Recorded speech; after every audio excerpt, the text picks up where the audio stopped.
Heart attacks తర్వాత మనం ఎక్కువగా కన్సర్న్ అవ్వాల్సిన ఏదైనా ఉందంటే అది క్యాన్సర్స్. సో రీసెంట్గా మన డేటా బట్టి కూడా మనం అదే చెప్పుకుంటూ ఉన్నాము.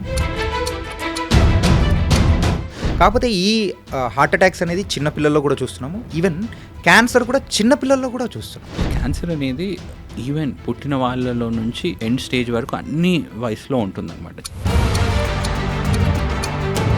చిన్నపిల్లల్లో బ్లడ్ క్యాన్సర్ అనేది చాలా కామన్గా ఉంటుందన్నమాట.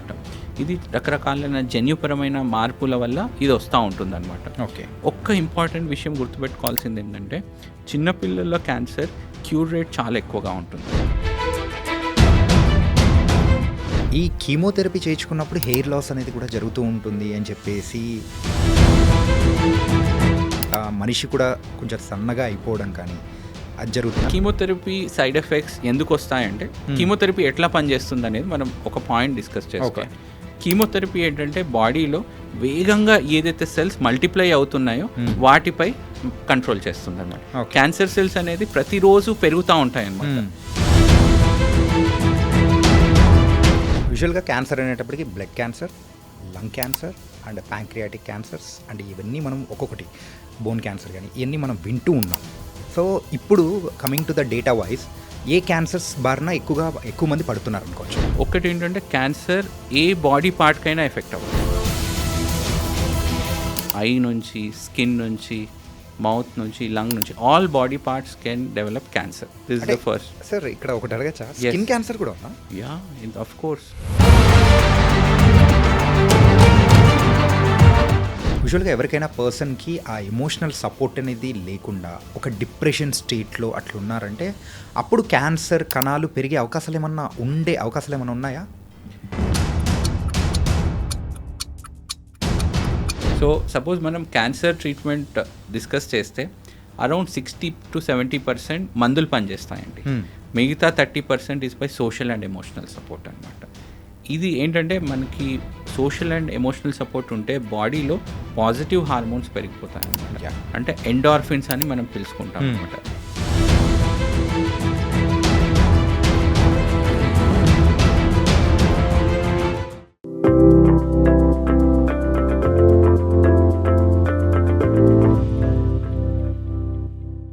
Welcome to I dream secrets of healthy lifestyle with చాణక్యలో. ఈరోజు మనం మాట్లాడుకోబోయే టాపిక్ ఏంటంటే ప్రజెంట్ ఇండియాలో ఎక్కువ మంది సఫర్ అవుతున్న ప్రాబ్లం ఒకటి హార్ట్ అటాక్ అయితే ఇంకొకటి క్యాన్సర్.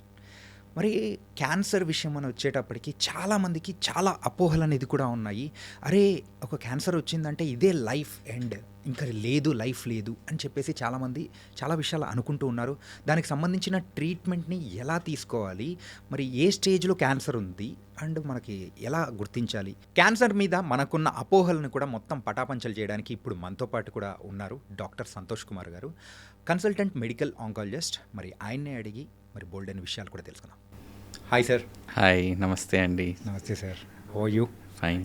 మెయిన్గా వరీ అవ్వాల్సిన విషయం ఏంటంటే ఇయర్ బై ఇయర్ క్యాన్సర్కి సంబంధించిన పేషెంట్స్ అంటే వాటి బారిన పడుతున్న వాళ్ళు కూడా ఎక్కువ మంది అయిపోతూ ఉన్నారు. ఒకప్పుడు అయితే రీసెంట్ చెప్పాలంటే ఒక 20 years 30 years బ్యాక్ అయితే క్యాన్సర్ అంటే అమ్మో అని అనుకునేవాళ్ళు. బ్లడ్ క్యాన్సరు లేకపోతే ఈ క్యాన్సర్స్ గురించే మనం వినేవాళ్ళం.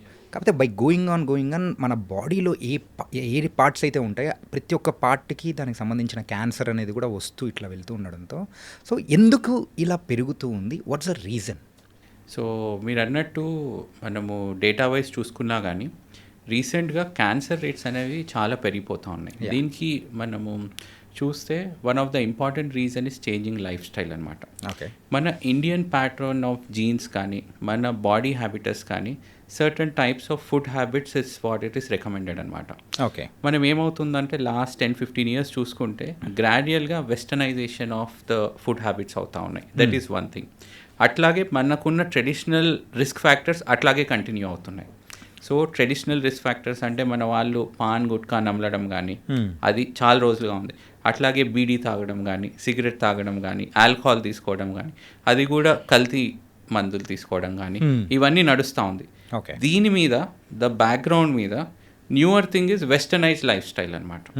ఇన్ టర్మ్స్ ఆఫ్ పనికి అంటే ఎక్సర్సైజ్ అది చేయకపోవడం, ఇంట్లోనే చాలా రోజులు కూర్చోవడం, eating lot of junk food, especially మనకి రీబాయిల్డ్ ఆయిల్ ఉంటుంది కదా, అట్లాంటి ఫుడ్ కన్స్యూమ్ చేయడం, సో ఈ 2 రిస్క్ ఫ్యాక్టర్స్ యాడ్ అయ్యేసరికి క్యాన్సర్ రేట్స్ అనేది డిస్ప్రపోర్షనేట్గా పెరిగిపోయినాయి అనమాట.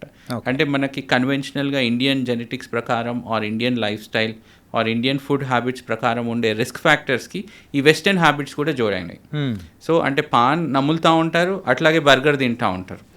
సో దీనివల్ల ఏమైందంటే ఆ 2 రిస్క్ ఫ్యాక్టర్స్ అయిపోయి ఎక్స్పోనెన్షియల్గా క్యాన్సర్ రేట్స్ అనేది పెరిగిపోయినాయి అనమాట. ప్రైమరీగా సో క్యాన్సర్కి కారణం ఏదైనా ఉంది అంటే అది కంప్లీట్గా ఒక జంక్ ఫుడ్ అనే చెప్పుకోవచ్చా? సో క్యాన్సర్కి కారణాలు మనం అన్వేషిస్తే ఆర్ విశ్లేషిస్తే దాదాపు 60-70% ఆఫ్ క్యాన్సర్ కారణాలని మనం ప్రివెంట్ చేయొచ్చు. ఏవి అంటే స్మోకింగ్, Okay. ఆల్కహాల్, ఊబకాయం or obesity and sedentary lifestyle. These 4 ఈ 4 మోస్ట్ కామన్ కారణాలు అనమాట. Okay. 10-15% క్యాన్సర్లు జన్యుపరంగా వచ్చే అవకాశం ఉందన్నమాట. ఈ రోజుకి 30% క్యాన్సర్స్ ఎందుకు వస్తాయో ఎవరికీ తెలియదు. ఇంకా చాలా పరిశోధనలు అవి జరుగుతూ ఉన్నాయి. కానీ మనకు తెలిసిందల్లా మనము ప్రివెంట్ చేయగలిగేది కారణాలు 60% క్యాన్సర్స్కి కారణాలు అవుతాయన్నమాట. చాలామంది నన్ను అడుగుతూ ఉంటారు, సార్ నేను స్మోకింగ్ చేయను, ఆల్కహాల్ చేయను, ఎక్సర్సైజ్ వెళ్తాను, అయినా కానీ నాకు క్యాన్సర్ వచ్చింది. ఈ పర్టికులర్ వాళ్ళలో క్యాన్సర్ ఎందుకు వచ్చింది అనేది ఈ రోజుకి మనకి ఇంకా తెలియదు అనమాట. ఇంకా అడిషనల్ పరిశోధనలు అది జరుగుతూ ఉన్నాయన్నమాట. మనకి ప్రస్తుతానికి ఏంటంటే క్యాన్సర్ వచ్చిన తర్వాత అది ఎందుకు వచ్చింది అనేది ఓన్లీ అరౌండ్ 60% వాళ్ళలోనే మనం చెప్పగలం. 30%లో మనకి ఇప్పటికీ తెలియదు అనమాట. క్యాన్సర్ వచ్చిన తర్వాత దానికి ట్రీట్మెంట్ ఏ విధంగా చేయాలి, ముందుకు ఎట్లా వెళ్ళాలనే దాంట్లో మనకు చాలా అవగాహన ఉంది. ఇఫ్ ఐ క్వాంటిఫై, మనకి సముద్రంలో ఓన్లీ ఒక నీటి బిందువు అంతనే మనకు నాలెడ్జ్ ఉంది క్యాన్సర్లో. ఇంకా జయించవలసింది చాలా ఉందన్నమాట. దాంట్లో మనకు ఖచ్చితంగా చెప్పగలిగింది ఈ 4 బ్యాడ్ హ్యాబిట్స్ నేను చెప్పాను కదా. అది స్టాప్ చేయగలిగితే మనం ఆల్మోస్ట్ 50% ఆఫ్ క్యాన్సర్ ఇన్సిడెన్స్ ఇండియాలో ఇట్టే మనము రెడ్యూస్ చేయొచ్చు అనమాట. యూజువల్గా క్యాన్సర్ అనేటప్పటికి blood cancer, lung cancer and pancreatic cancers and ఇవన్నీ మనం ఒక్కొక్కటి, బోన్ క్యాన్సర్ కానీ ఇవన్నీ మనం వింటూ ఉన్నాము. సో ఇప్పుడు coming to the data wise ఏ క్యాన్సర్స్ బారిన ఎక్కువ మంది పడుతున్నారు అనుకోవచ్చు? ఒకటి ఏంటంటే క్యాన్సర్ ఏ బాడీ పార్ట్కైనా ఎఫెక్ట్ అవ్వచ్చు, టాప్ టు బాటమ్. ఐ నుంచి, స్కిన్ నుంచి, మౌత్ నుంచి, లంగ్ నుంచి, all body parts can develop cancer. This is the first. Sir ఇక్కడ ఒకటి అడగచ్చా, స్కిన్ క్యాన్సర్ కూడా ఉందా? Yeah, of course. Skin cancer is also there. Okay. Many people develop skin cancer. ఇప్పుడు మీరు వినుంటారు, మనకి ఓజోన్ పొర అని అట్మాస్ఫియర్లో తగ్గిపోతూ ఉంది విత్ పొల్యూషన్. దానివల్ల ఏంటంటే హానికరమైన కిరణాలు సూర్యుడి నుంచి మనకి తాకడం వల్ల ఇది స్కిన్ క్యాన్సర్స్ ఎక్కువగా వస్తాయి. మీరు ఎక్కడ స్కిన్ క్యాన్సర్స్ ఎక్కువగా ఉన్నాయి అన్వేషిస్తే ఆ ఓజోన్ పొర ఆస్ట్రేలియా ప్రాంతంలో చాలా వీక్గా ఉందన్నమాట. మీరు ఆస్ట్రేలియాలో వెళ్తే స్కిన్ క్యాన్సర్స్ చాలా ఎక్కువ ఉంటుంది. మెలనోమా అనే స్కిన్ క్యాన్సర్ అంటే నార్మల్లీ మనకి పుట్టుమచ్చలు ఉంటాయి కదా, అవి కొంత వాళ్ళల్లో కొన్ని కిరణాల వల్ల ఎక్స్పోజ్ వల్ల అది పెరిగిపోయి క్యాన్సర్ రూపంలో కన్వర్ట్ అవుతుంది. దాన్నే మెలనోమా అంటారు. సో ఎస్పెషలీ వాళ్ళకి బీచ్లో వెళ్ళి సన్ ఎక్స్పోజర్ అయ్యే ఛాన్సెస్ కూడా ఎక్కువ ఉంటాయి. సో స్కిన్ క్యాన్సర్, మెలనోమా చాలా కామన్ అనమాట. మన వాళ్ళల్లో కూడా చూస్తూ ఉంటాం అనమాట. సో చెప్పదలుచుకుంది ఏంటంటే క్యాన్సర్ ఏ బాడీ పార్ట్కైనా వచ్చే అవకాశం ఉంటుందన్నమాట. మనం అన్ని క్యాన్సర్లు పరిగణలోకి తీసుకుంటే మోస్ట్ కామన్ క్యాన్సర్ ఇండియాలో మనం లేడీస్లో చూస్తే, అట్లాగే పురుషుల్లో చూస్తే లేడీస్లో breast cancer most common cancer. అంటే రొమ్ము క్యాన్సర్ అన్ని క్యాన్సర్లలో చాలా ఫ్రీక్వెంట్గా చూస్తుంటాం. అట్లాగే పురుషుల్లో వచ్చేస్తే నోటి క్యాన్సర్, అంటే mouth cancer and lip cancer, ఈ మన పాన్ పరాగ్ కానీ గుట్కాలు కానీ నములుతారు కదా, అది మోస్ట్ కామన్ క్యాన్సర్ అనమాట. సో లేడీస్లో చూస్తే ఇది అండ్ పురుషుల్లో చూస్తే ఇది. దాని తర్వాత మనకి లంగ్ క్యాన్సర్ కానీ పేగు క్యాన్సర్ కానీ ఇవన్నీ వస్తూ ఉంటాయి. అట్లాగే లేడీస్లో మనం చూస్తే రొమ్ము క్యాన్సర్ తర్వాత గర్భాశయ ముఖద్వార క్యాన్సర్, దాన్నే సర్వైకల్ క్యాన్సర్ అని అంటాం అనమాట. గుర్తించుకోగలిసిన విషయం ఏంటంటే రొమ్ము క్యాన్సర్ అండ్ ఈ సర్వైకల్ క్యాన్సర్ రెండింటిని మనము అట్ ద అర్లియస్ట్ స్టేజ్లోనే గుర్తించే ప్రక్రియలు మన దగ్గర ఉన్నాయి. అయినా కానీ మన దాంట్లో చాలామంది అడ్వాన్స్ స్టేజ్లో వస్తారు. సపోజ్ మ్యామోగ్రామ్ అనే ఒక టెస్ట్ ఉందండి. 40 సంవత్సరాలు దాటిన మహిళల్లో సంవత్సరానికి ఒకసారి అది 2 నిమిషాల స్కాన్ చేయించుకుంటే ఫస్ట్ స్టేజ్లో ఉన్న క్యాన్సర్ని మనం గుర్తించవచ్చు. అట్లాగే చాలామందికి తెలియదు ఏంటంటే ఈ సర్వైకల్ క్యాన్సర్కి మనము కంప్లీట్గా రాకుండా ఉండడానికి ఒక వ్యాక్సిన్ ఉంది. సర్వైకల్ క్యాన్సర్కి వ్యాక్సిన్ ఉంది. మనము స్కూల్ ఏజ్ నుంచి ఈ వ్యాక్సిన్ మనం ఇవ్వగలిగితే సర్వైకల్ క్యాన్సర్ని మనం పారదోలొచ్చు అనమాట. సో చాలామందికి ఈ విషయంపై అవగాహన ఉండదు అనమాట. So most common cancers in women. So నేను 2 చెప్పాను, breast cancer and cervical Cervical cancer. cancer. Breast క్యాన్సర్కి మనకు స్క్రీనింగ్ మెథడ్ ఉంది. Yeah. అట్లాగే సర్వైకల్ క్యాన్సర్ని చూస్తే మనం దాన్ని ప్రివెంట్ చేయొచ్చు. ఎట్లా ప్రివెంట్ చేస్తాము? By vaccine. ఓకే. సో మనం చాలాసార్లు మీకు గుర్తుంటుంది, చిన్నప్పటి నుంచి మీరు వ్యాక్సిన్ తీసుకొని ఉంటారు. యా. మనకు పోలియో డ్రాప్స్ కూడా పల్స్ పోలియో drops. చుక్కలు ఇస్తారు. ఇవి ఎందుకు?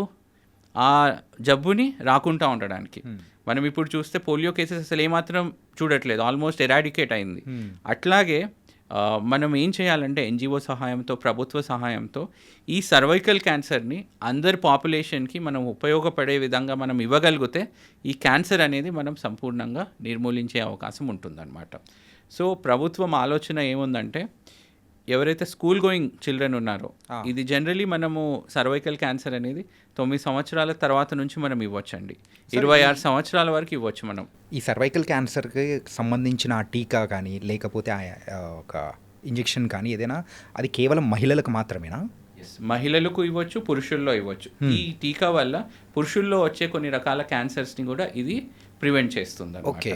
సో అందుకోసమైనది ఇది మహిళల్లో, పురుషుల్లో ఇద్దరు తీసుకోవచ్చు అనమాట. 2 డోసెస్ తీసుకోవాలండి. సపోజ్ ఇవాళ ఒక డోస్ తీసుకున్నారనుకోండి, నెక్స్ట్ డోస్ 6 నెలల తర్వాత తీసుకోవాల్సి వస్తుంది అనమాట. 9 సంవత్సరాల నుంచి 25 సంవత్సరాల లోపు ఎప్పుడైనా మీరు తీసుకోవచ్చు ఇది. ఓకే. 2 doses are sufficient. కంప్లీట్గా మనం సర్వైకల్ క్యాన్సర్ని ప్రివెంట్ చేయొచ్చు అనమాట. ఓకే. అంటే పల్స్ పోలియో చుక్కలు అనేటప్పటికీ ఇప్పుడున్న ప్రజెంట్ ప్రతి ఒక్క అబ్బాయిలకు, అమ్మాయిలకు, సో ఎవరికైనా కానీ పల్స్ పోలియో అనేటప్పుడు టీకాలు వేస్తారు అని చెప్పేసి ఐడియా ఉంటుంది. కానీ ఈ సర్వైకల్ క్యాన్సర్కి సంబంధించిన డ్రాప్స్ కానీ లేకపోతే వ్యాక్సిన్ కానీ ఎందుకంత ప్రాముఖ్యత రావట్లేదు? సో ప్రాబ్లం ఏంటంటే, ఇప్పటి వరకు మనము ప్రభుత్వ ఫోకస్ కానీ ఆర్ హాస్పిటల్ ఫోకస్ కానీ అంటువ్యాధుల నిర్మూలన వైపు ఉండింది. ఎందుకంటే మనకి ఇండియాలో పరిశుభ్రత లేని కారణంగా, ఇతరత్ర కారణాల అంటువ్యాధులు చాలా ఎక్కువగా ప్రబలించాయి. ట్యూబర్క్యులోసిస్ చూసుకున్నా కానీ, ఈ పోలియో చూసుకున్నా కానీ, డిఫ్తీరియా చూసుకున్నా కానీ, ఒకప్పుడు ఇవి చాలా ఎక్కువగా ఉండేవి. బట్ విత్ ఇంప్లిమెంటేషన్ ఆఫ్ ఈ వ్యాక్సిన్ ప్రోగ్రామ్స్ కానీ ప్రభుత్వ చొరవతో ఇవన్నీ మనం దాదాపు కంట్రోల్ చేయగలిగినాం. రైట్. సో ఈ కంట్రోల్ చేశాక నెక్స్ట్ ఇమీడియట్ స్టెప్ ఏంటంటే క్యాన్సర్ని కంట్రోల్ చేయడం. Right. So we're in that phase of improvement అనమాట. ఇప్పుడు నెక్స్ట్ 5 years తర్వాత సేమ్ పోడ్కాస్ట్ చేస్తే వి విల్ డిస్కస్ ఆన్ పాపులేషన్లో ఎంతమంది సర్వైకల్ క్యాన్సర్ టీకాలు తీసుకున్నాం అనేది వీ కెన్ డిస్కస్ 5 సంవత్సరాల తర్వాత మళ్ళీ. అట్లా అంటే ఒకవేళ ఇప్పుడు యాజ్ ఆఫ్ నౌ ఎవరికైనా కానీ ఒక 9 years, ఒక 10 years కిడ్స్ ఉన్న వాళ్ళకు, సో వాళ్ళలో ఈ సర్వైకల్ క్యాన్సర్ కాకపోతే వేరే క్యాన్సర్స్ రాకుండా ఉండడం కోసం మరి వాళ్ళ పేరెంట్స్ సో సపరేట్గా వ్యాక్సిన్స్ని తీసుకునే అవకాశాలు ఏమన్నా ఉంటాయా? ప్రస్తుత అందుబాటులో ఉన్న టెక్నాలజీలో పేరెంట్స్ క్యాన్సర్ సంబంధించిన వ్యాక్సిన్ తీసుకుంటే పిల్లలకు రాకపోవడం లాంటి టెక్నాలజీ లేదు. సో మనం పిల్లలకు ఇస్తే వాళ్ళ ఫ్యూచర్లో పెద్దగా అయిన తర్వాత వాళ్ళకి క్యాన్సర్ రాకుండా కాపాడవచ్చు. అది సర్వైకల్ క్యాన్సర్. అదే సార్, ఇప్పుడు 9 years 10 years కిడ్స్కి ఇవ్వడానికి అది ప్రెసెంట్ అవైలబిలిటీ ఉన్నాయా? అవైలబిలిటీ ఉందండి. ఓకే. చాలా వైడ్ స్ప్రెడ్ అవైలబిలిటీ ఉంది. ప్రతి హాస్పిటల్లో అందుబాటులో ఉన్నాయన్నమాట. చాలామంది ఏం చేస్తున్నామంటే, మేము కాన్స్టెంట్గా పుష్ చేసి జనరలీ వ్యాక్సిన్స్ అనేది పీడియాట్రిక్ హాస్పిటల్స్లో స్టార్ట్ చేస్తారు. పుట్టిన తర్వాత వాళ్ళు ఒక రెగ్యులర్ ఇంటర్వెల్లో సో వాళ్ళకి ఈ వ్యాక్సిన్స్ తీసుకోవాలని ఉంటుంది. Once they cross this particular age ఈ వ్యాక్సిన్ కూడా దాంట్లోనే ఇన్కార్పొరేట్ చేస్తున్నాం అనమాట. Okay. So that at the స్టార్టింగ్లోనే ఆ కంటిన్యూటీలోనే they will take this vaccine also. Okay. అట్లా చేయడం వల్ల ఏమవుతుందంటే ఈ క్యాన్సర్ అనేది మనకి రాకుండా ఉంటుంది అండ్ ఆ ప్రోగ్రాంలో ఇది ఇంక్లూడ్ అయిపోతుంది అనమాట. రైట్. దానివల్ల ఏంటంటే ఫ్యామిలీ కూడా ఇంటేక్ ఆఫ్ వ్యాక్సిన్ చాలా కాన్ఫిడెంట్గా తీసుకుంటారు. అంటే ఇది చిన్నపిల్లలు తీసుకోవచ్చు అండ్ పెద్దవాళ్ళు ఎవరైనా వాళ్ళు కూడా తీసుకోవచ్చా? సో నేను చెప్పాను కదా 26 years లోపు తీసుకుంటే బెటర్. ద యాక్చువల్ కాన్సెప్ట్ ఏంటంటే మ్యారేజ్ ముందు ఇది తీసుకోవాలండి. ఓకే. సో ఈ సర్వైకల్ క్యాన్సర్ అనేది ఒక పర్టికులర్ వైరస్ ద్వారా వస్తుందన్నమాట. ఆ వైరస్ పేరు HPV, human papilloma virus. So ఈ వైరస్ ఎట్లా ప్రాప్తి చెందుతుందంటే, ఎట్లా స్ప్రెడ్ అవుతుందంటే డ్యూరింగ్ సెక్షువల్ ఇంటర్కోర్స్. అట్లాంటి ప్రాసెస్లో it will be transmitted from male to women అనమాట. సో ఆ వైరస్ సర్విక్స్లో ఉండి కొన్ని సంవత్సరాల తర్వాత క్యాన్సర్గా రూపాంతరం చెందుతుందన్నమాట. ఓకే. సో జనరలీ మనం మ్యారేజ్ ముందు మనము ఇది అడ్వైస్ చేస్తాం, before the first sexual intercourse. So that is the concept అనమాట. సో యావరేజ్గా కొన్ని సినారియోస్లో ఈవెన్ 30 years 35 years వరకు కూడా వ్యాక్సిన్ ఇచ్చిన సందర్భాలు ఉన్నాయి. అది సెలెక్టివ్గా వాళ్ళతో డిస్కస్ చేసి మనం ఇస్తూ ఉంటాం. As a blanket statement 26 years లోపు వరకు are before marriage we can give the vaccine. Suppose ఎవరైనా నా దగ్గర వచ్చి మ్యారేజ్ తర్వాత కూడా వ్యాక్సిన్ తీసుకుంటాము అంటే ఎస్ వీ కెన్ గివ్, కానీ ప్రొటెక్షన్ అనేది సిగ్నిఫికెంట్గా ఉండదు అనమాట. Okay okay, you understood my point. Yeah. So మనం మ్యారేజ్ ముందు ఈ యాక్ట్ ముందు మనం ఇవ్వగలిగితే ప్రొటెక్షన్ చాలా రోబస్ట్గా ఉంటుంది. ఓకే, మ్యారేజ్ తర్వాత కూడా మనం ఇస్తాం, కానీ the protective level decreases drastically అనమాట. ఓకే. సో అప్పుడు ఇచ్చే వ్యాక్సిన్ యొక్క పవర్ అనేది కూడా వేరే లెవెల్లో ఉంటుంది. 3 doses ఇస్తాం. ఓకే. సపోజ్ ఎవరైనా 26 years తర్వాత వచ్చారనుకోండి, 2 డోసుల బదులు 3 doses ఇస్తాం అనమాట. Okay sir. అండ్ ఇంకొకటి మెయిన్గా ఉమెన్స్ అందరు కూడా అంటే సఫర్ అవుతున్న మెయిన్ థింగ్ ఏంటంటే మీరు అన్నట్టు కూడా బ్రెస్ట్ క్యాన్సర్. ఈ బ్రెస్ట్ క్యాన్సర్ విషయంలో సో ఫైనల్ స్టేజెస్లో ఇంకా 4th స్టేజ్లో కానీ ఈ స్టేజెస్లో ఎక్కువ మంది వచ్చేస్తుంటారు. అంటే ఎందుకు ఆ స్టేజెస్లో వాళ్ళు వచ్చి అంటే సివియారిటీ వచ్చిన తర్వాత వస్తూ ఉంటారు? ముందు కనుక్కునేదానికి అవకాశాలు ఏముండవా? మన దగ్గర ఎట్లా ఉంటుందంటే మన తెలుగు రాష్ట్రాల్లో ఉన్న ప్రజల్లో చిన్న ప్రాబ్లం ఉన్నప్పుడు వాళ్ళకు వాళ్ళు సర్ది చెప్పుకుంటారనమాట. ఇవాళ నేను ఎక్కువ పని చేశాను, దానివల్ల ఇక్కడ పెయిన్ వస్తూ ఉంది. రొమ్ముల్లో కూడా చిన్న చిన్న మనకి ఏమైనా గడ్డల్లాగా ఉన్నప్పుడు వాళ్ళ పక్కన ఉన్న ఫ్రెండ్స్ని అడుగుతారు, అరే నాకు ఇట్లా రొమ్ములో చిన్నగా ప్రాబ్లం అనిపిస్తుంది అంటే నాకు కూడా ఉండింది, 2 రోజుల తర్వాత అదే తగ్గిపోయింది అనేది చేస్తారు. ఫస్ట్ ఏంటంటే దే నెగ్లెక్ట్ దేర్ సిమ్టమ్స్ అనమాట. ఓకే, పని మూలంగా కానీ ఆర్ ఇంట్లో ఉన్న టెన్షన్ మూలంగా కానీ ఆర్ వాళ్ళ వర్క్ ప్రొఫైల్ కానీ వాట్ ఎవర్ ఇట్ ఈస్, వాళ్ళు చిన్న చిన్న లక్షణాలని నెగ్లెక్ట్ చేస్తూ ఉంటారు. That is the first point. రెండో విషయం ఏం చేస్తారంటే లక్షణాలు ఉన్నాయి కానీ అప్రోచ్ అయిన వాళ్ళు నాట్ క్వాలిఫైడ్ పర్సన్, అంటే వాళ్ళ ఫ్రెండ్స్నో కానీ or some improper social media కంటెంట్ను చూసి వాళ్ళకు వాళ్ళు ట్రీట్మెంట్ తీసుకోవడం. మూడోది మెడికల్ షాప్కి వెళ్తారు. మన మీకు నోటీస్ చేసి ఉంటారు చాలామంది ఏమైనా హెల్త్ ప్రాబ్లం అవుతే పక్కనున్న మెడికల్ షాప్కి వెళ్ళి కెమిస్ట్ని అరే నాకు కడుపు నొప్పి వచ్చింది ఏమైనా ట్యాబ్లెట్స్ ఇవ్వండి అంటారు. సో ఈ 3 levelsలో డిలే అవుతుంది అనమాట. అంటే వాళ్ళకు వాళ్ళు సిమ్టమ్స్ని గుర్తించడంలో డిలే అవ్వడం, సిమ్టమ్స్ వచ్చిన తర్వాత పక్కనున్న ఫ్రెండ్స్కి కానీ అన్క్వాలిఫైడ్ వాళ్ళకు వెళ్ళడం, తర్వాత they are coming to qualified doctor. మన ఇండియాలో ఒక స్టడీ జరిగిందండి, ఈ క్యాన్సర్స్ ఎందుకు అడ్వాన్స్ స్టేజ్ 4లో ఎందుకు గుర్తించబడుతున్నాయి, మనం ఎందుకు ఫస్ట్ స్టేజ్లో గుర్తించలేకపోతున్నామో ఒక స్టడీ జరిగింది. ఓకే, యావరేజ్ డిలే 6 నెలల డిలే ఉందండి. అంటే లక్షణాలు వచ్చి డాక్టర్ గారికి చూపెట్టడానికి 6 నెలల డిలే అవుతుంది. ఈ 6 నెలల్లో ఇండియా నుంచి అమెరికా ప్రపంచం చుట్టి నేను రావచ్చు. క్యాన్సర్ కణాలు ఎక్కడైతే మొదలైనాయో ఆ వేరే ప్రాంతానికి ఈజీగా స్ప్రెడ్ అవ్వచ్చు. అంటే there is delay in patient perspective. అట్లాగే అన్క్వాలిఫైడ్ డాక్టర్స్ దగ్గర వెళ్తారు. అట్లాగే కొంతమంది మెడికల్ కమ్యూనిటీలో they think for better of the patient అనమాట. అరే ఇది క్యాన్సర్ కాకపోవచ్చు అనే ఎస్. అట్లాగే కొన్ని ఇన్వెస్టిగేషన్స్ రాసిస్తే చాలా మంది చేయించుకోరు, సార్ ఇది టాబ్లెట్స్ ఇవ్వండి తగ్గిపోతుంది, టెస్ట్ ఎందుకు చేస్తున్నారంట. సో ఇవన్నీ కారణాల రీత్యా క్యాన్సర్ డయాగ్నోసిస్ అనేది డిలే అవుతుంది. ఇదొక పర్స్పెక్టివ్. అట్లాగే మన బాడీలో ఇంటర్నల్ ఆర్గన్స్ని చూసుకోండి. మన ఊపిరితిత్తులు చాలా పెద్దగా ఉంటాయండి. దాంట్లో 1 సెంటీమీటర్ చాలా చిన్న సైజులో ఏమైనా క్యాన్సర్ గడ్డ వచ్చినప్పుడు అసలు ఏమాత్రం లక్షణాలు ఉండవు అనమాట. ఓకే, అంటే ఎర్లీగా మనం అంటే డిటెక్ట్ చేయడం అనేది కూడా పాసిబుల్ ఉండదు. కొన్ని ఆ క్యాన్సర్ రీత్యా కొన్ని సందర్భాల్లో క్యాన్సర్ డయాగ్నోసిస్ డిలే అవుతుంది. అట్లాగే మన పేషెంట్ రిలేటెడ్ ఫ్యాక్టర్స్, అంటే ఎందుకు డిలే అవుతుందని అడిగితే ఒకటి జబ్బు సంబంధించిన కారణాల రీత్యా, అంటే కొన్ని ఇంటర్నల్ ఆర్గన్స్లో క్యాన్సర్ ఉన్నప్పుడు ఎటువంటి లక్షణాలు ఉండవు అనమాట. అన్లెస్ అడ్వాన్స్ స్టేజ్ అయితే తప్ప వాళ్ళకి ఏ లక్షణాలు రావు. అట్లాగే పేషెంట్ రిలేటెడ్ ఫ్యాక్టర్స్, అంటే వాళ్ళు పని మూలంగానో ఇతర టెన్షన్స్ మూలంగానో ఈ సిమ్టమ్స్ వచ్చిందాన్ని నెగ్లెక్ట్ చేయడం, దీనివల్ల కూడా ఇది డయాగ్నోసిస్ అనేది డిలే అవుతూ ఉందన్నమాట. ఓకే, సో రొమ్ము క్యాన్సర్ విషయంలో అయితే సో అది కూడా 6 months డిలే చేసిన తర్వాత వాళ్ళు వచ్చి సఫర్ అవుతూ ఉన్నారనమాట. ఒకవేళ అర్లీ స్టేజ్లో ఎవరైనా కానీ గుర్తించి వచ్చారంటే వాళ్ళకు ట్రీట్మెంట్ అనేది కూడా ఆ ప్రాసెస్ ఎలా ఉంటుంది? అదే ఫైనల్ స్టేజ్ కానీ 4th స్టేజ్లో కానీ వచ్చారంటే ఆ డిఫరెన్సెస్ ఎలా ఉంటుందో కాస్త ఎక్స్ప్లెయిన్ చేయగలుగుతారా? సో ఈ పాయింట్ మనకు అర్థం అవ్వాలంటే అసలు స్టేజ్ అంటే ఏంటనేది మనం అర్థం చేసుకోవాలి. సైంటిఫిక్గా అసలు స్టేజ్ అంటే ఏంటని అర్థం చేసుకుంటే మనకు ట్రీట్మెంట్ అనేది అర్థం చేసుకోవడం కొద్దిగా ఈజీగా ఉంటుంది అనమాట. అంటే సింపుల్గా చెప్పాలంటే స్టేజ్ అంటే శరీరంలో క్యాన్సర్ కణాలు ఎంత దూరం ప్రయాణించాయని చెప్పేది స్టేజ్. ఫర్ ఎగ్జాంపుల్ రొమ్ము క్యాన్సర్ చూసుకున్నట్లయితే క్యాన్సర్ స్టార్ట్ అయ్యేది రొమ్ములో స్టార్ట్ అవుతుంది, చిన్న గడ్డగా స్టార్ట్ అవుతుంది. ఫస్ట్ చాలా సైజ్ చిన్నగా ఉంటుంది, మెల్లగా సైజ్ పెరుగుతూ ఉంది. అక్కడి నుంచి పక్కనున్న రక్తనాళాల్లో ఈ కణాలు కొన్ని మిక్స్ అవుతాయి అన్నమాట. ఓకే. వన్స్ రక్తంలో మిక్స్ కణాలు అయితే హార్ట్ ద్వారా సర్క్యులేషన్ బాడీ మొత్తం తిరుగుతూ ఉంటాయి. దానికి ఎక్కడ అవకాశం వస్తే ఆ ఆర్గాన్కి వెళ్ళి చేరిపోతాయి. అంటే దాని నుంచి ఇంకొక ఆర్గాన్ కూడా క్యాన్సర్ స్ప్రెడ్ అయ్యే అవకాశం ఉంటాయా? ఎస్. ఓకే. సో ఆ చేంజెస్ ప్రకారమే మనం స్టేజ్ గుర్తిస్తాం అనమాట. సపోజ్ స్టేజ్ 1 అన్నాం అనుకోండి, క్యాన్సర్ సైజ్ అనేది రొమ్ములో చాలా చిన్న సైజులో ఉంటుంది అనమాట. అంటే రొమ్ము వరకే పరిమితం అవుతుంటుంది. రెండో స్టేజ్ చూస్తే సైజ్ కొద్దిగా పెద్దగా అవుతుంది, అంటే 2 నుంచి 5 సెంటీమీటర్ల పైన సైజ్ ఉండడం. మూడో స్టేజ్లో ఏమవుతుందంటే రొమ్ము నుంచి కణాలు వేరే ప్రాంతానికి వెళ్ళడం ప్రారంభం చేస్తాయన్నమాట. అంటే రొమ్ము నుంచి చంక భాగంలో ఉన్న యాక్సిలరీ లింఫ్ నోడ్స్ అంటాం, అక్కడికి స్ప్రెడ్ అవుతుంది. ఎక్కడైతే రొమ్ము క్యాన్సర్ కణాలు అక్కడ స్టార్ట్ అయిన ప్రాంతం నుంచి రొమ్ము వరకు స్ప్రెడ్ అయినాయి అనుకోండి, దాన్ని మూడో స్టేజ్ క్యాన్సర్గా పరిగణిస్తాం అనమాట.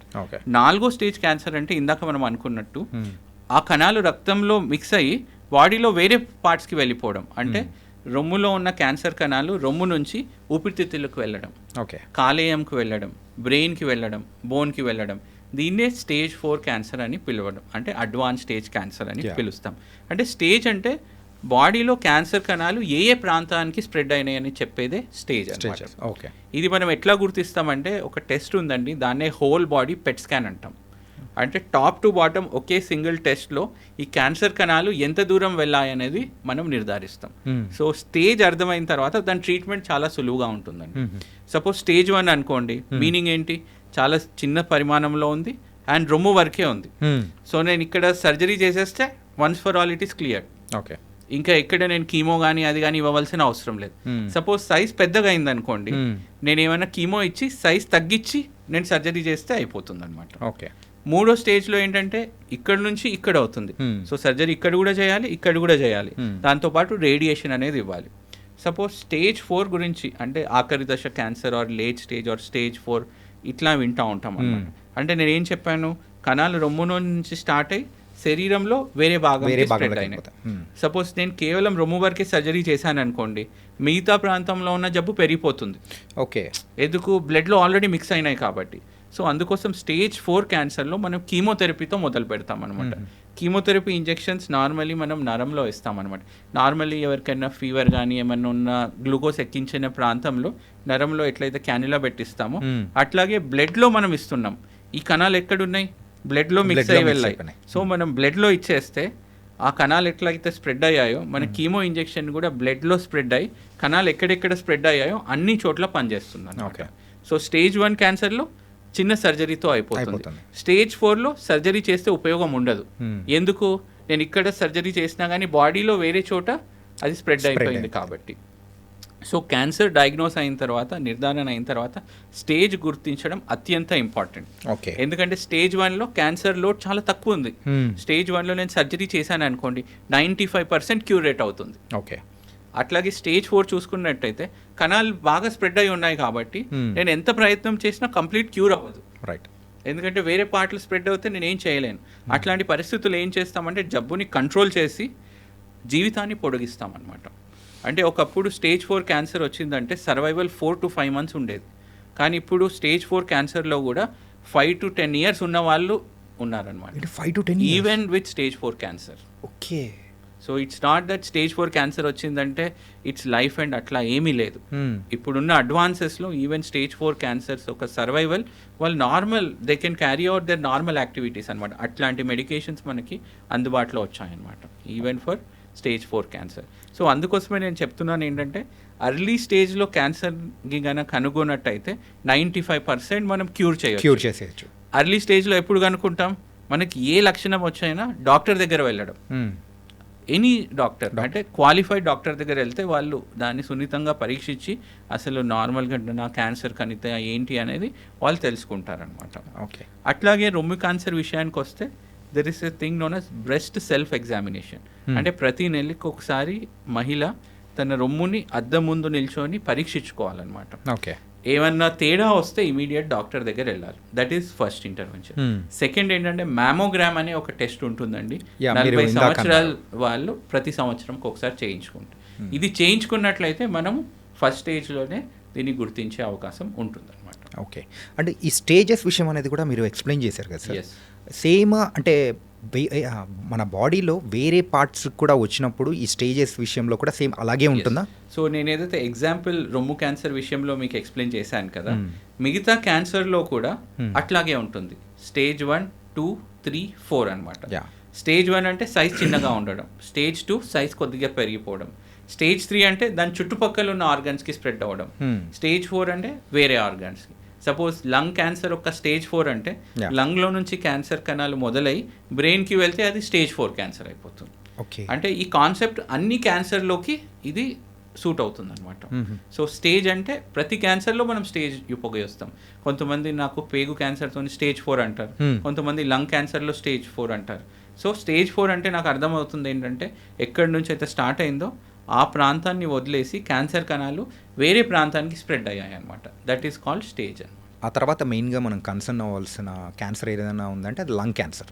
సో ఈ లంగ్ క్యాన్సర్ యూజువల్గా స్మోకింగ్ అండ్ డ్రింకింగ్ హ్యాబిట్స్, మెయిన్గా స్మోకింగ్ హ్యాబిట్ ఉన్న వాళ్ళకి లంగ్ క్యాన్సర్ అనేది వస్తుంటుందని మనం చాలా సంవత్సరాల నుంచి, అది కూడా సిగరెట్ ప్యాకెట్ వల్ల అందరికీ తెలిసిపోయింది. సో అలా కొంతమంది స్మోకింగ్ చేయని వాళ్ళకి కూడా ఈ లంగ్ క్యాన్సర్ అనేది కూడా ఎఫెక్ట్ అవుతుంది. అది ఎలా సార్?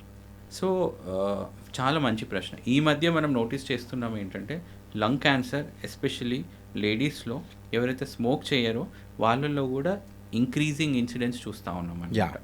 దీనికి రీజన్స్ అన్వేషించారు. అట్మాస్ఫియర్ కానీ ఎర్త్లో బ్యాక్గ్రౌండ్ రేడియేషన్ అని ఉంటుందండి, రేడాన్ అని. ఓకే, ఈ మధ్య ఆ బ్యాక్గ్రౌండ్ రేడియేషన్ పెరిగిపోతుంది అనమాట.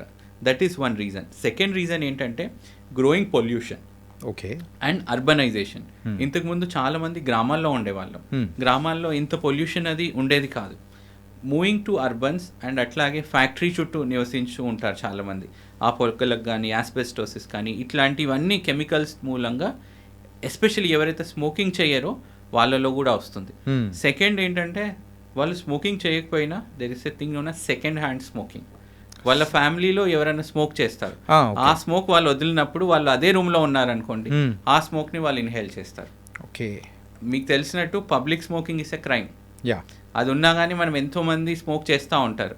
స్మోక్ చేసిన వాళ్ళు వాళ్ళు ప్రాబ్లంలో తెచ్చుకుంటున్నారు, దాంతోపాటు పక్కనున్న వాళ్ళని కూడా హాని చేస్తూ ఉన్నారు అన్నమాట. ఓకే, చాలామంది కేసెస్ రీసెంట్గా 10 days బ్యాక్ పేషెంట్ చూశాను.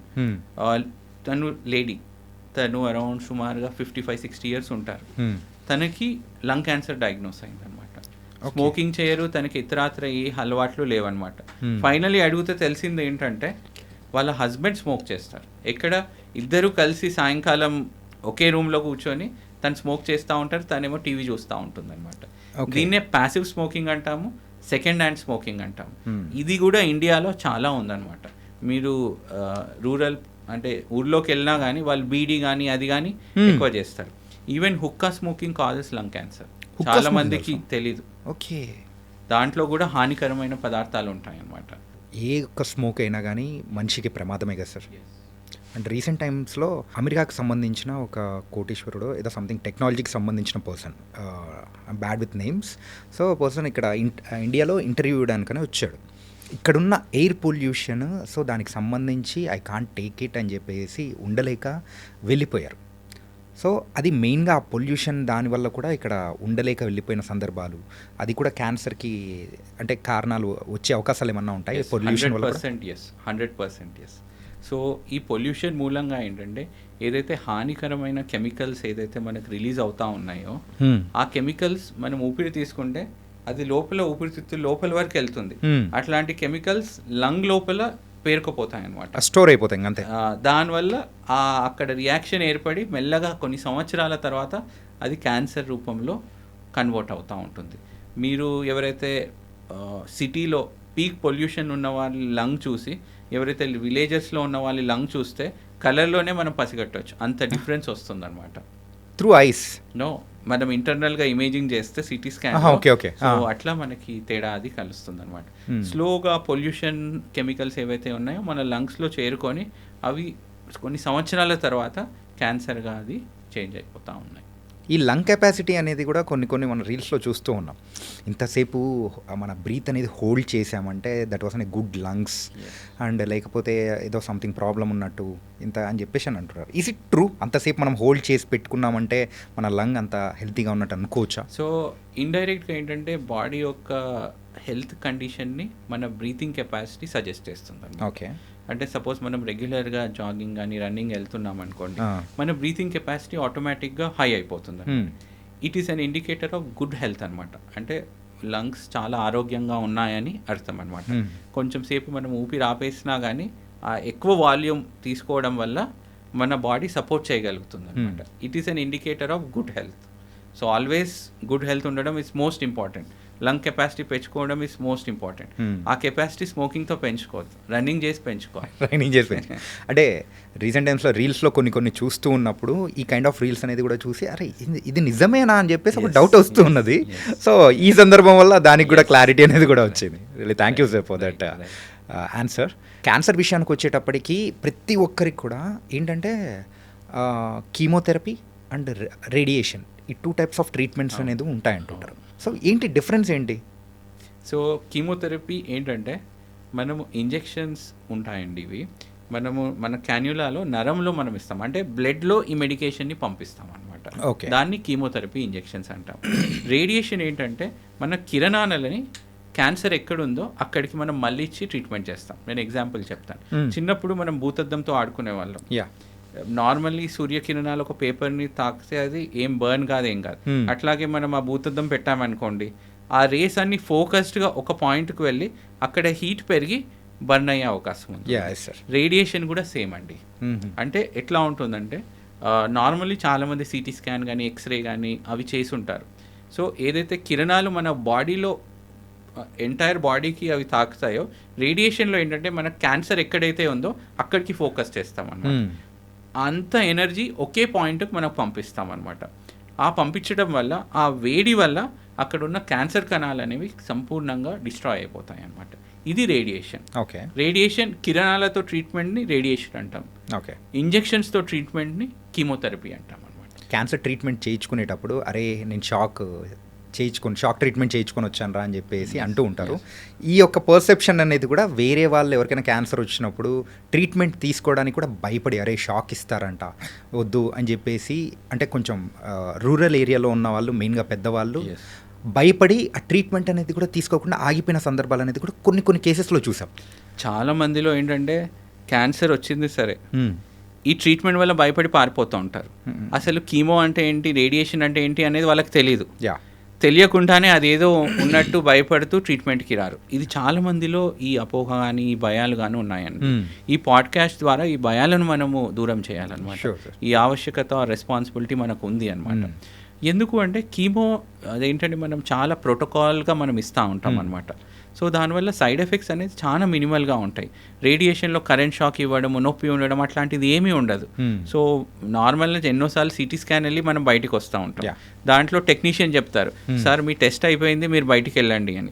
ఆ టెస్ట్ అయిందా లేదా అనేది కూడా మనకి ఏమీ తెలియదు.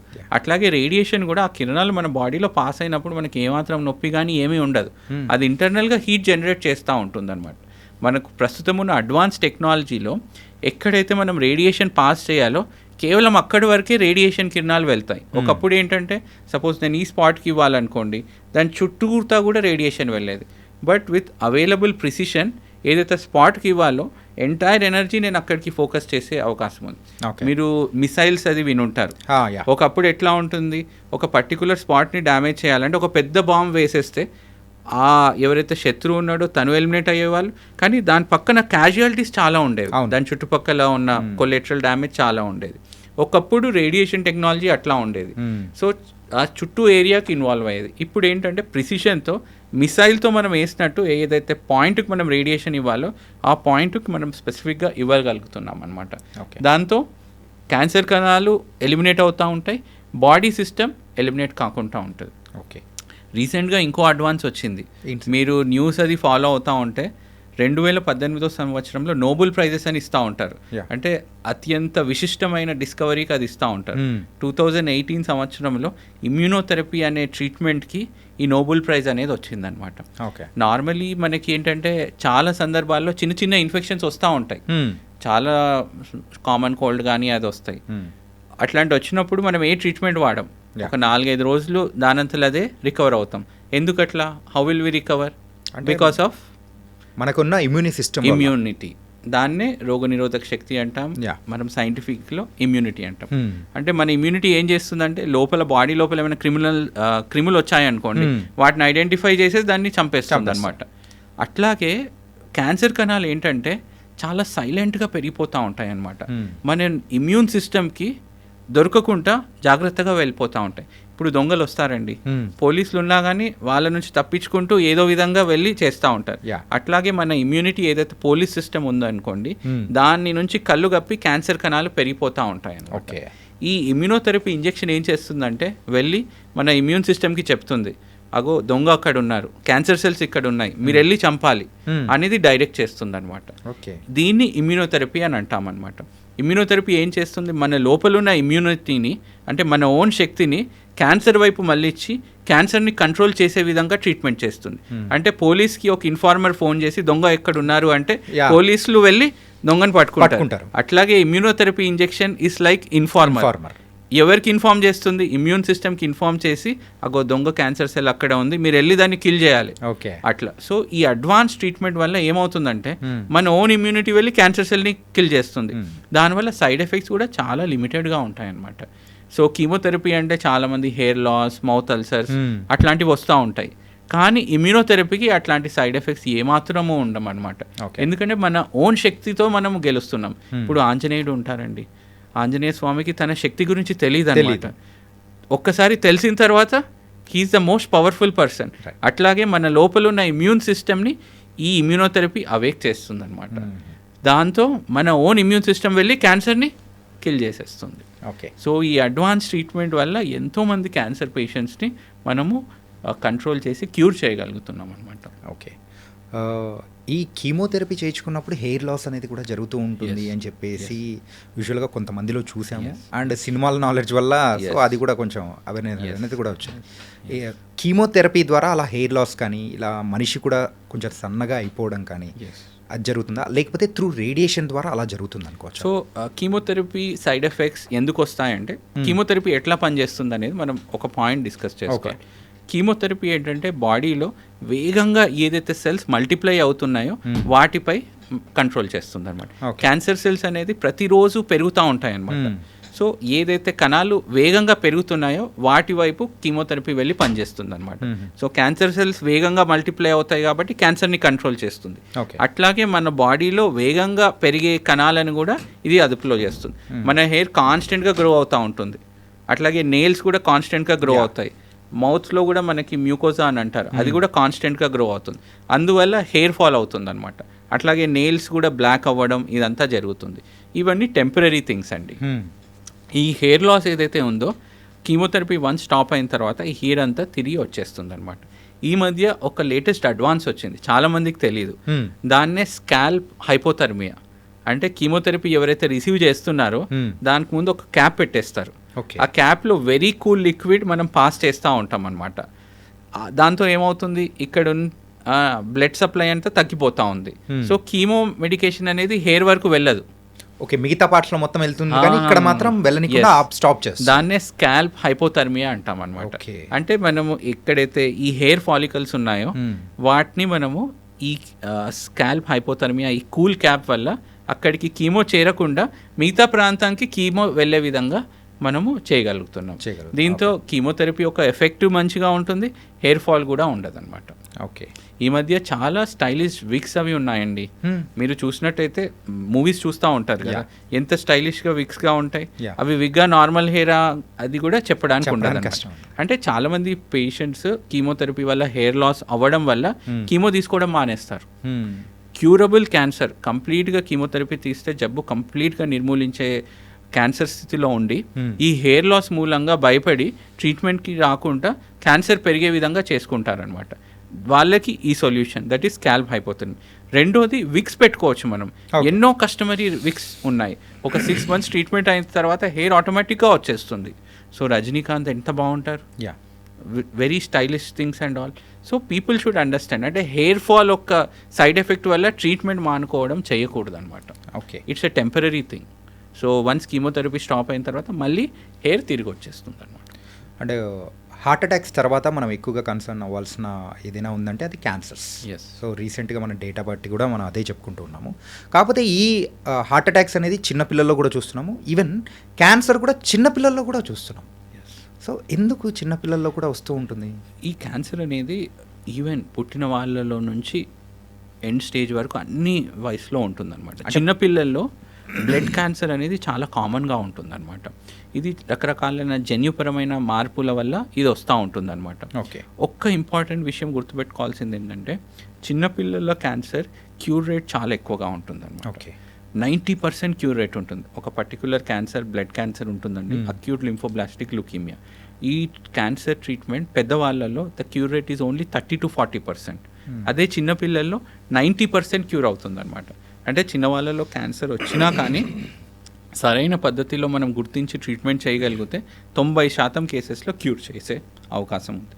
ఓకే సార్, ఇందులోనే ఏంటంటే క్యాన్సర్ వచ్చింది అని అంటే చాలామంది సెలబ్రిటీస్ కానీ ఎవరైనా పెద్ద కోటీశ్వర్లు వాళ్ళందరూ కూడా సో ఫారెన్కి వెళ్ళి ట్రీట్మెంట్ చేయించుకోవడం అనేది కూడా మనము వింటూ ఉన్నాము, అలా జరుగుతూ ఉంది. మన ఇండియాలో అంత టెక్నాలజీ లేదా, లేకపోతే సో ట్రీట్మెంట్స్ అనేది మనం కావాలంటే అక్కడికి వెళ్ళి చేయించుకోవాలా? సో ఒక 15-20 సంవత్సరాల క్రితం ఇట్లాంటి సందర్భం ఉండేది. అంటే అక్కడ అవైలబుల్ ఉన్న టెక్నాలజీ మన ఇండియాలో అవైలబుల్ లేదు. Okay, in terms of medication పరంగా, అట్లాగే అడ్వాన్స్డ్ మెషినరీ పరంగా. ఇందాక మనం రేడియేషన్, ప్రిసిషన్ రేడియేషన్ అట్లాంటి మెషిన్స్ మనకు అందుబాటులో లేకుండే. ఆ సందర్భంలో చాలామంది రాజకీయ నాయకులు కానీ సెలబ్రిటీస్ కానీ అమెరికాలో వెళ్ళి ట్రీట్మెంట్ తీసుకొని వచ్చేవాళ్ళు. కానీ ప్రస్తుతం మన హైదరాబాద్లో కానీ ఇండియాలో కానీ చూస్తే వరల్డ్లో ఏ ప్రాంతంలో ఉన్న టెక్నాలజీ కూడా మనకు అందుబాటులో ఉందన్నమాట. అట్లాంటప్పుడు ప్రస్తుత పరిస్థితుల్లో అబ్రాడ్ వెళ్ళి ట్రీట్మెంట్ తీసుకోవాల్సిన అవసరం లేదు. ఇంకో సెకండ్ ఇంపార్టెంట్ విషయం ఏంటంటే క్యాన్సర్ ట్రీట్మెంట్లో మనకు కావాల్సింది సోషల్ సపోర్ట్ అనమాట. ఇప్పుడు వేరే ట్రీట్మెంట్ ఏదైతే ఉందనుకోండి, ఇన్ఫెక్షన్ ట్రీట్మెంట్ ఒక 10 రోజుల్లో అది ట్రీట్ అయిపోతుంది. సపోజ్ అల్సర్ కానీ, సపోజ్ హర్నియా సర్జరీ ఉందనుకోండి, సర్జరీ అయిపోయి 10-15 రోజుల్లో రికవరీ అవుతారు. క్యాన్సర్ ట్రీట్మెంట్ అనేది కొద్దిగా ప్రొలాంగ్డ్గా ఉంటుంది. ఒక 6 months 8 months ఉంటుంది. ఆ 6 months 8 monthsలో పేషెంట్కి emotional support, family support and friend circle support అనేది చాలా ఇంపార్టెంట్. సపోజ్ ట్రీట్మెంట్ కోసం అబ్రాడ్ వెళ్తే ఈ సపోర్ట్ అంతా మిస్ అయిపోతుంది అనమాట. నెక్స్ట్ సపోజ్ అబ్రాడ్లో ఉన్న మందులు మనకి ఇంటి పక్కన ఉన్నప్పుడు నేను అబ్రాడ్కో వెళ్ళి ఈ ఫ్యామిలీ సపోర్ట్ అంతా కోల్పోయి డిప్రెస్ అయిపోతారండి చాలామంది. ఓకే, 1 monthలో తిరిగి వచ్చి మళ్ళీ హైదరాబాద్లోనే ట్రీట్మెంట్ తీసుకున్న వాళ్ళు ఎన్నో మంది ఉన్నారనమాట. వాళ్ళు చెప్తారు, సార్ హైదరాబాద్లో ఈ ట్రీట్మెంట్ ఉందని మాకు తెలియదు సార్, లేకపోతే మేము అసలు అమెరికా వెళ్ళే వాళ్ళమే కాదు. ఇట్లా ఎంతోమంది చెప్పిన వాళ్ళు ఉన్నారనమాట. ఒకప్పుడు ఈ పరిస్థితి ఉండేది, మీరు అన్నట్టు 100% కరెక్ట్ 15-20 సంవత్సరాల క్రితం. ప్రస్తుతం అట్లా లేదు. ఇప్పుడు ఇండియాలో కొన్ని రోజుల్లో టెస్లా కార్స్ రాబోతున్నాయి అన్నమాట. సో అట్లాగే with growing time and availability and globalisation మనకి ఏ ప్రాంతంలో ఉన్న మెడికేషన్స్ కూడా మనకి హైదరాబాద్లో అవైలబుల్లో ఉన్నాయి అన్నమాట. ఓకే సార్, మీరైతే ఎమోషనల్ సపోర్ట్ అనేది కూడా వెరీ ఇంపార్టెంట్ అని చెప్పేసి ఇందాక అన్నారు. యూజువల్గా ఎవరికైనా పర్సన్కి ఆ ఎమోషనల్ సపోర్ట్ అనేది లేకుండా ఒక డిప్రెషన్ స్టేట్లో అట్లా ఉన్నారంటే అప్పుడు క్యాన్సర్ కణాలు పెరిగే అవకాశాలు ఏమన్నా ఉన్నాయా? సో సపోజ్ మనం క్యాన్సర్ ట్రీట్మెంట్ డిస్కస్ చేస్తే అరౌండ్ 60-70% మందులు పనిచేస్తాయండి. మిగతా 30% is by social and emotional support అనమాట. ఇది ఏంటంటే మనకి సోషల్ అండ్ ఎమోషనల్ సపోర్ట్ ఉంటే బాడీలో పాజిటివ్ హార్మోన్స్ పెరిగిపోతాయి అనమాట. అంటే ఎండార్ఫిన్స్ అని మనం పిలుచుకుంటాం అనమాట. ఈ హార్మోన్స్ పెరిగిపోతే మెడికేషన్స్ చాలా బెటర్గా పర్ఫామ్ చేస్తాయి అనమాట. ఫాస్ట్గా, ఎఫిషియెంట్గా. ఓకే, సో సూపర్బ్గా పనిచేస్తాయి. సో ఇలా ఎన్నో స్టడీస్లో నిరూపితమైందనమాట. అంటే డిప్రెషన్ ఉంటే వాళ్ళలో క్యాన్సర్ ట్రీట్మెంట్ కూడా అంత బాగా పనిచేయదన్నమాట. ఆల్వేస్ మేము ఎప్పుడైతే క్యాన్సర్ ట్రీట్మెంట్ని ఎవరికైనా ట్రీట్మెంట్ చేస్తామో వాళ్ళని మా ఫ్యామిలీ లాగా అనుకొని ట్రీట్మెంట్ చేస్తాం. So first we give empathy, support and వాళ్ళ మనోధైర్యాన్ని పెంచుతామన్నమాట.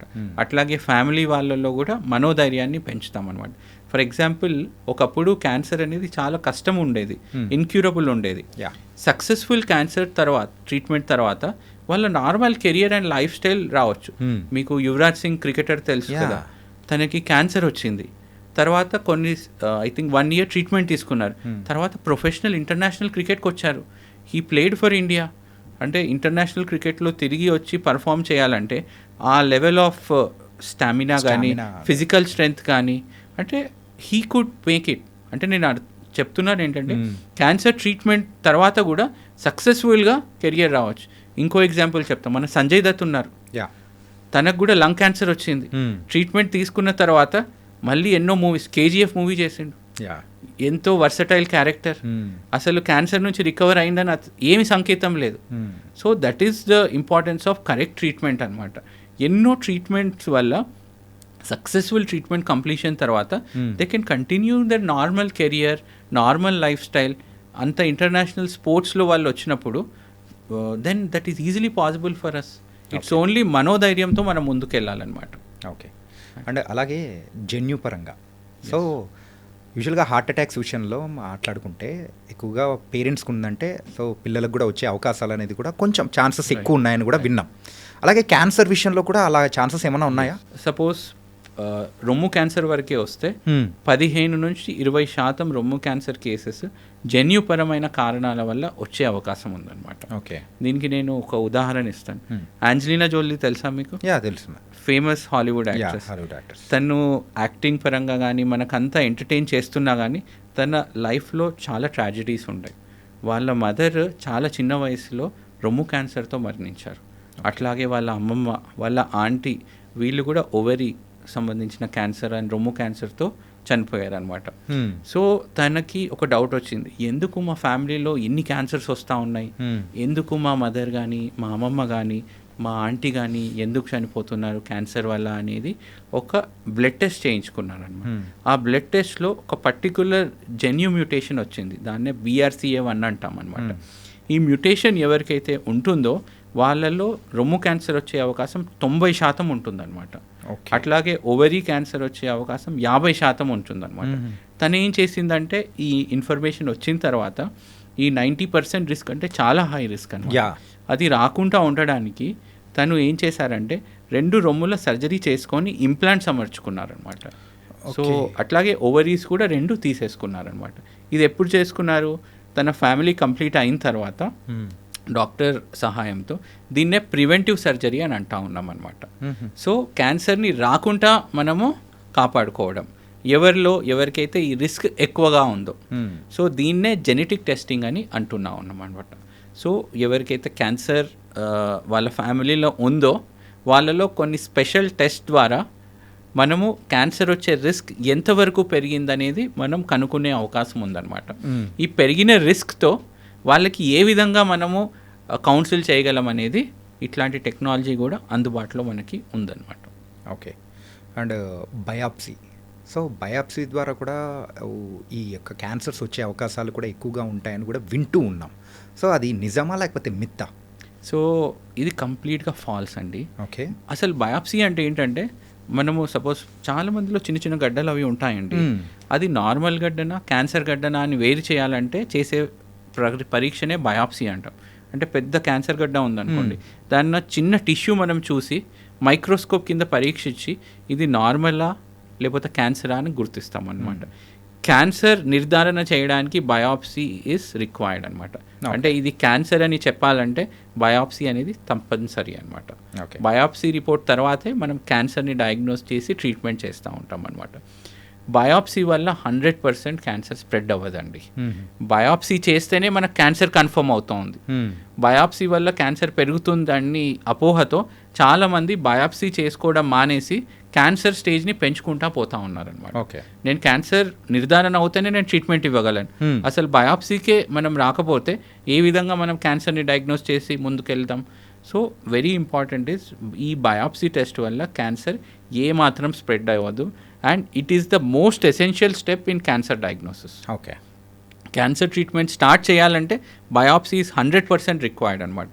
అది very safe, simple and painless procedure. మెయిన్గా చాలామంది కూడా కొంచెం భయపడి ఒక స్టెప్ Yes, వెనక్కి వేస్తుంది కూడా బయాప్సీ మీద మెయిన్గా ఉన్న అపోహలు. Yes. So thank you sir. ఏంటంటే ఆ విషయం పరంగా కూడా ఆ క్యాన్సర్ యొక్క అంటే ట్రీట్మెంట్ చేయించుకోకుండా ఆ వ్యాధి బారిన పడి ప్రాణాలు కోల్పోయిన వాళ్ళు కూడా చాలామంది కూడా ఉన్నారు. Yes. సో అలాంటి వాళ్ళు మిగతా ఇది వాళ్ళు కూడా చేయకుండా ఒక ఉండాలి. కారణం క్యాన్సర్ లేట్ స్టేజ్లో డయాగ్నోస్ అవ్వడానికి. Hmm. బయాప్సీ చేసుకుంటే క్యాన్సర్ స్ప్రెడ్ అవుతుందనే అపోహతో Hmm. అసలు బయాప్సీ చేసుకోకపోతే క్యాన్సర్ పెరిగిపోయే అవకాశం ఉంటుందన్నమాట. ఒకటి పర్సనల్గా నేను ఫేస్ చేసిన ఒక ఇష్యూ అనేది కూడా నేను చెప్తాను. ఈ క్యాన్సర్ ఇష్యూ విషయంలో ఏంటంటే తెలిసిన వాళ్ళకి ఒకరికి క్యాన్సర్ ఉంది.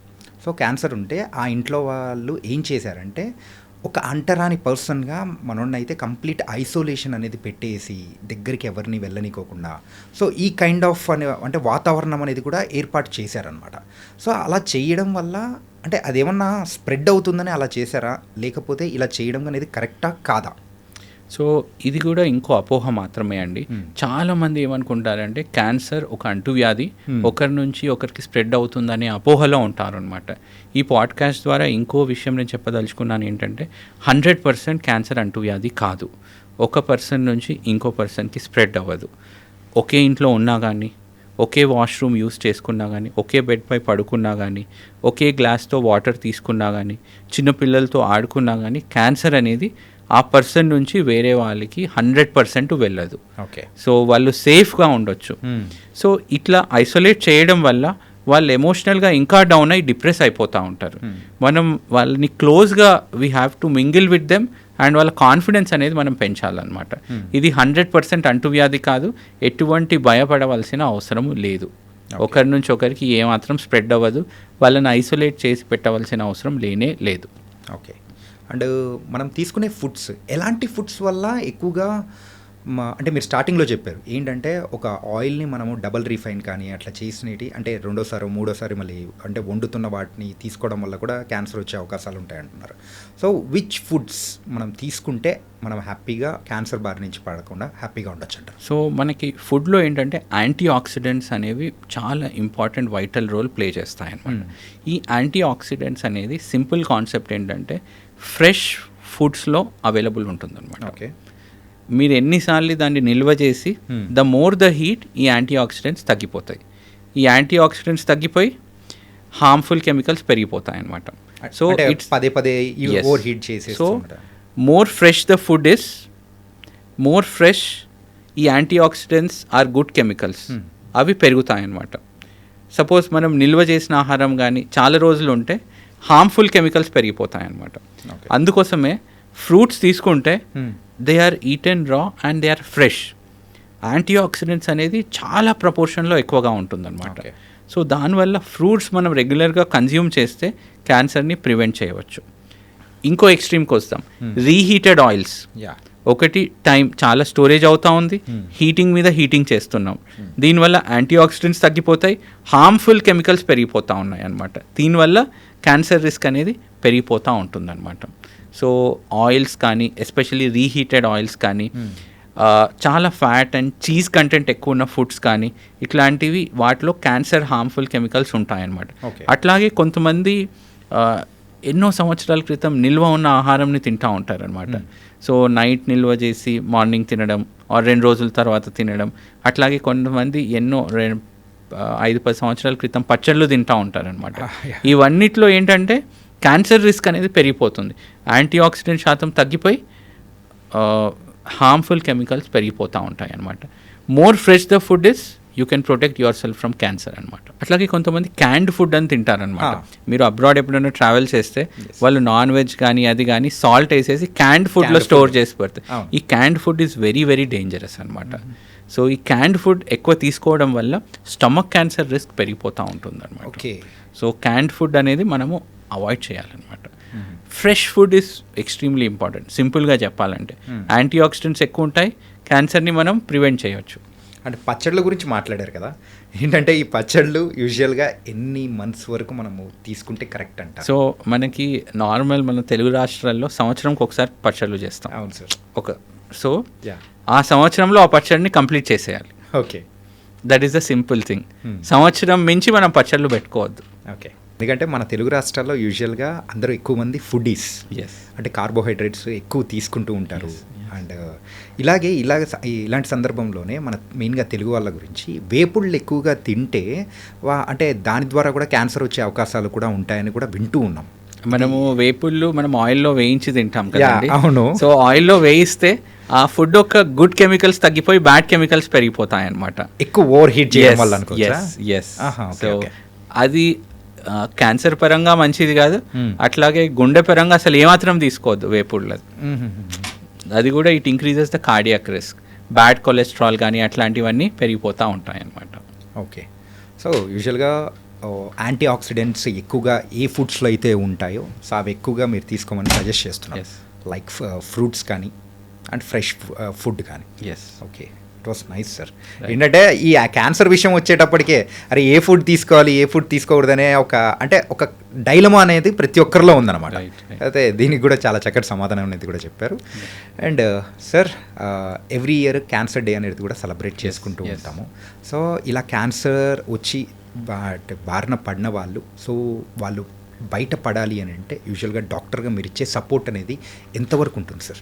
సో ఫస్ట్ మా పేషెంట్ ఎవరైనా క్యాన్సర్ డయాగ్నోస్ అయితే చాలామంది ఫ్యామిలీ మెంబర్స్ నా దగ్గర వచ్చి ఏం చెప్తారంటే, సార్ పేషెంట్కి క్యాన్సర్ ఉందని చెప్పొద్దు సార్, మీరు మాకు చెప్పండి మేము చేస్తాం. దట్ ఈస్ ఫాల్స్ అనమాట. పేషెంట్ ఎవెన్షియల్లీ క్యాన్సర్ ఉందని తెలుసుకుంటాడనమాట. ఆ నిజాన్ని మీరు దాయలేరనమాట. పేషెంట్కి మనము మీకు ఒక ప్రాబ్లం ఉంది, ఆ ప్రాబ్లంకి 100% సొల్యూషన్ ఉంది, ఆ సొల్యూషన్ మనం తీసుకుంటే ఖచ్చితంగా ఈ క్యాన్సర్ని కంట్రోల్ చేయొచ్చు అని నిజాయితీగా తనకి నిజం చెప్పాలన్నమాట. ఓకే. మనము ఈ నిజాన్ని దాపెడుతూ ఉంటే ఈ క్యాన్సర్ అనేది ఇంక్రీజ్ అవుతూ ఉంటుందన్నమాట. So honesty is most important thing అనమాట.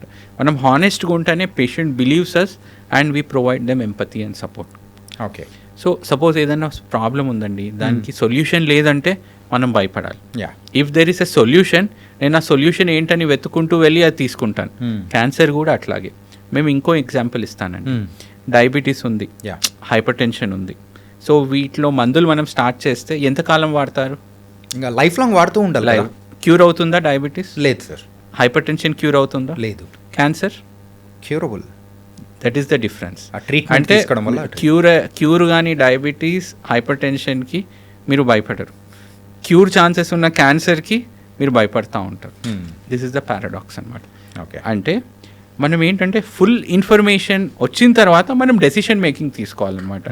ఏమాత్రం నాలెడ్జ్ లేని చోట వెళ్ళడం, అట్లాంటి చోట నుంచి ఇన్ఫర్మేషన్ గ్యాదర్ చేయడం వల్ల అపోహలు పెరిగిపోయి డయాగ్నోసిస్లో డిలే అవుతుంది, అట్లాగే ట్రీట్మెంట్ తీసుకోవడం కూడా డిలే అవుతుంది. ఆ ట్రీట్మెంట్ వల్ల ఈ ప్రాబ్లం అవుతుందో ఈ ప్రాబ్లం అవుతుంది అనే భయాల వల్ల ట్రీట్మెంట్ తీసుకోవడానికి ముందుకు రావట్లేదు అనమాట. ఒకటి బయాప్సీ భయం వల్ల డయాగ్నోసిస్ అవ్వట్లేదు, అట్లాగే కీమో రేడియేషన్ వల్ల సైడ్ ఎఫెక్ట్స్ ఉంటాయని ట్రీట్మెంట్ తీసుకోవట్లేదు. ఈ బ్యారియర్స్ని కానీ మనం బ్రేక్ చేయగలిగితే క్యాన్సర్ ట్రీట్మెంట్ ఎన్నో రెట్లు ఇంప్రూవ్ అయ్యి ఎన్నో కేసెస్లో క్యూర్ చేసే ఆస్కారం ఉంటుంది. ఇంకో విషయం ఏంటంటే ఏ చిన్న ప్రాబ్లం అయినా కానీ సెల్ఫ్ ట్రీట్మెంట్ తీసుకోవద్దు, అట్లాగే అన్క్వాలిఫైడ్ పర్సన్ దగ్గర వెళ్ళొద్దు. ఇంటి దగ్గర ఎన్నో క్వాలిఫైడ్ డాక్టర్స్ ఉంటారండి. You go and meet a qualified doctor. Okay. Always important. మనకు సపోజ్ ఐఫోన్ కానీ ఏమైనా వచ్చింది అనుకోండి, ఒకవేళ ఐఫోన్లో ఏదైనా ప్రాబ్లం ఉందనుకోండి, మనం డైరెక్ట్లీ ఒరిజినల్ సర్వీస్ సెంటర్కే వెళ్తాం, మనం ఎక్కడో లోకల్ సర్వీస్ సెంటర్కి వెళ్ళాం. అట్లాంటిది మన ఇమ్మెటీరియల్ థింగ్స్కే మనం ఇంత చూస్తున్నప్పుడు మన ఓన్ బాడీని ఎంత ప్రెషియస్గా కాపాడుకోవాలి. ఏదన్నా ప్రాబ్లం వస్తే you have to go to a qualified person. నువ్వు అన్క్వాలిఫైడ్ పర్సన్ దగ్గర వెళ్తే నీ ఐఫోన్ పాడైపోతుంది కదా, ఆ భయం ఉంటుంది. అట్లాగే ఎన్నో రెట్లు మన body is precious to us, దాన్ని మనం చాలా జాగ్రత్తగా కాపాడుకోవాలి. అంటే హై బీపీ వల్ల కూడా ఎక్కువగా క్యాన్సర్ వచ్చే అవకాశాలు ఏమైనా ఉంటాయా? అంటే హై బీపీ వల్ల క్యాన్సర్ రాదండి, ఒక పర్టికులర్ క్యాన్సర్ ఉంది, దాన్ని ఫియోక్రోమోసైటోమా అంటాం అనమాట. ఓకే. ఈ క్యాన్సర్ వాళ్ళలో బీపీ చాలా ఎక్కువగా ఉంటుందన్నమాట. ఇది చాలా అరుదుగా మనం చూస్తుంటాము, అరౌండ్ 0.5% కేసెస్లో ఉంటుంది. అడ్రినల్ గ్లాండ్లో ఈ ఫియోక్రోమోసైటోమా ఉన్న వాళ్ళలో బీపీ ఎక్కువగా ఉంటుంది. అంటే బీపీ ఎక్కువగా ఉన్న వాళ్ళలో క్యాన్సర్ ఏమి రిస్క్ ఏం లేదండి. Okay okay okay. సో అది 0.5% మాత్రమే అవకాశాలు ఉంటాయి అన్నమాట. Okay, it was very nice sir. ఈరోజు పాడ్కాస్ట్ ద్వారా ఏంటంటే మెయిన్గా క్యాన్సర్ విషయంలో చాలామందికి చాలా అపోహలు అనేది కూడా ఉన్నాయి. ఆ భయాల వల్ల ఆ ట్రీట్మెంట్ అనేది కూడా తీసుకోకుండా మరి అక్కడే ఆగిపోతున్న వాళ్ళు కూడా ఉన్నారు. వాళ్ళందరికీ ధైర్యం ఇచ్చేలా కూడా మీ మాటలు అనేది కూడా ఉన్నాయి. Really thank you for coming here. Really thank you so much Santosh garu. Chanakya and I dreams. It was a fantastic interview. ఈ ఇంటర్వ్యూ అండ్ పాడ్కాస్ట్ ద్వారా ఇట్లాంటి అపోహలను మనం దూరం చేయాలి. Yes sir. సో దట్ మన తెలుగు రాష్ట్రాల ప్రజలు క్యాన్సర్ ట్రీట్మెంట్ని ధైర్యంతో ముందుకొచ్చి తీసుకోవాలే తప్ప భయంతో కాదు. Yes sir. సో ఈ పాడ్కాస్ట్లో ఇది హోప్ చేద్దాము. Yes sir. Thank you very much Chanakya. Thank you. మళ్ళీ 5 years ఆర్ ఇమీడియట్గా will do a repeat podcast. Sure. We will see the change. I'm confident. అంటే క్యాన్సర్ గురించి ఇంకా మనము బోల్డ్ అన్ని విషయాలు అనేది కూడా ప్రజలకు చెప్పాల్సిన అవసరం అనేది కూడా ఉంది. ఇంకో సెషన్లో ఇంకా మనం Yes. ఇంకా క్లారిటీగా మాట్లాడుకుందాం Yes. Sir. Yes. Thank you so much sir. Thank you very much.